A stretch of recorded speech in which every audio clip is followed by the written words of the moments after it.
ప్రియమైన వాళ్ళారా, ప్రభువైన యేసుక్రీస్తు నామములో ఈ ఉదయకాల సమయాన మీ అందరికీ నా హృదయపూర్వక వందనాలు తెలుపుకుంటున్నాను. ఈరోజంతా కూడా మీరు చేయబోయే అన్ని విషయాల్లో దేవుని హస్తము మీకు తోడయ్యుండి మీకు జయాన్ని కలుగు చేయనుగాక.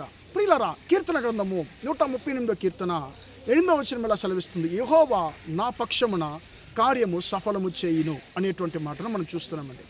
ప్రియులారా, మన పక్షాన మనుష్యులు కాదు, మన దేవుడైనటువంటి యెహోవా మన కొరకు ఆయన కార్యములు సఫలము చేయును అనేటువంటి మాటను ఇక్కడ మనం చూస్తున్నామండి.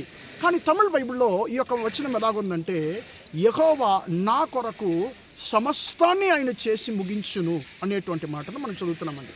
ప్రియులారా, దేవుడు మన కొరకు మనము చేసేటువంటి ప్రతి క్రియలను ఆయన మన కొరకు సఫలము చేసేటువంటి దేవుడిగా ఉన్నాడు. మన కొరకు సమస్తాన్ని చేసేటువంటి దేవుడిగా ఉన్నాడు. ప్రియులారా, ప్రతి ఒక్కరికి ఒక ఎక్స్పెక్టేషన్ ఉంటుందండి, అంటే ఒక ఆశ ఉంటుంది.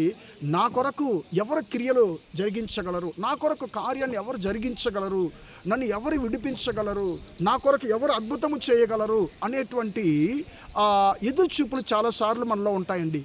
ఒకవేళ అలాంటి పరిస్థితుల్లో మీరు నేను ఉన్నట్లయితే, మనం సృష్టించినటువంటి దేవుడు అంటున్నాడు, నా కుమారుడా నా కుమార్తె, నేను నీ కొరకు సమస్తాన్ని చేసేటువంటి దేవుడను, నీ పక్షాన నేను కార్యాన్ని నేను సఫలము చేస్తానని చెప్పి దేవుడు అంటున్నాడు. కాబట్టి మన కొరకు సఫలము చేసేటువంటి దేవుడు, మన కొరకు క్రియలు సఫలము చేసేటువంటి దేవుని యొక్క చేతికి మన కార్యాలు, మన జీవితాన్ని అప్పగిద్దామా? ప్రార్థన చేద్దాం. ప్రేమగల మా తండ్రి, దయగల దేవ, ఇంతవరకు తండ్రి యొక్క మాటలు విన్న మీ బిడ్డలను మీరు దీవించండి, ఆశీర్వదించండి.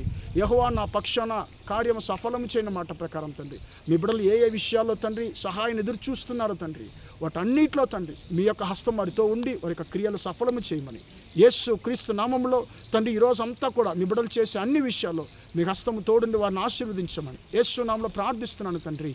ఆమేన్, ఆమేన్. ప్రియులారా, దేవుడు మిమ్మల్ని దీవించి ఆశీర్వదించును గాక. Praise the lord, praise the lord.